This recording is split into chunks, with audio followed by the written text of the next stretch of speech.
പക്ഷികളിലെ ഒരു വർഗ്ഗമാണ് കാക്ക. ഏറ്റവും ബുദ്ധിയുള്ള പക്ഷികൾ എന്ന് വിശേഷിക്കപ്പെടുന്നവയാണ് കാക്കകൾ. ലോകത്തിൽ നിരവധി തരം കാക്കകൾ ഉണ്ടെങ്കിലും കേരളത്തിൽ കാക്കകൾ രണ്ടു തരമേ കാണപ്പെടുന്നുള്ളൂ. വെലിക്കാക്കയും പേനക്കാക്കയുമാണവ. രണ്ടും ഒരേ വർഗ്ഗമാണെങ്കിലും വ്യത്യസ്ത ജാതികളാണ്.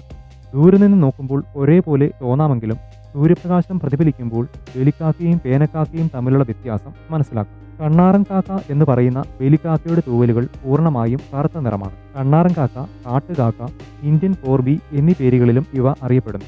ഏഷ്യയിൽ വളരെ വ്യാപകമായി ഇവയെ കാണാം.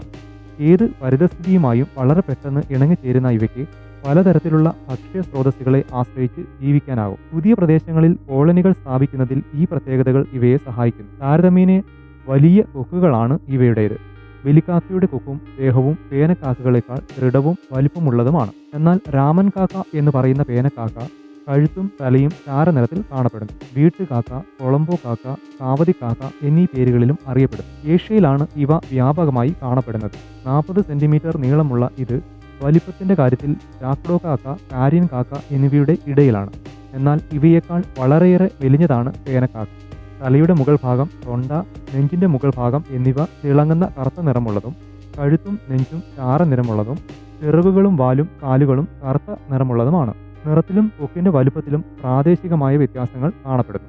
വെലിക്കാക്ക എന്ന് വിളിക്കുന്നത് ചില മതങ്ങളുടെ ആചാരമായ തർപ്പണം ചെയ്യുന്ന ഇടങ്ങളിൽ വെലിക്കാക്കകൾ കൂടുതലായി കാണപ്പെടുന്നു എന്നതിനാലാണ്. മനുഷ്യന്റെ ജീവിതവുമായി പുരാതന കാലം മുതൽക്കേ കാക്കകൾ ബന്ധപ്പെട്ടിരുന്നതിനാലാണ് അവയ്ക്ക് ഇത്തരം മതാചാരങ്ങളുടെ സമയത്തും അല്ലാതെ ശബ്ദങ്ങൾ മുഖേനയും പ്രതികരിക്കാനാവുന്നത്. നനഞ്ഞ കൈകൾ കൊണ്ട് കൈകൊട്ടുന്നത് വെലിക്കാക്കകളെ വിളിച്ചു വരുത്തും എന്ന് വിശ്വസിക്കുന്നവരാണ് കേരളത്തിൽ.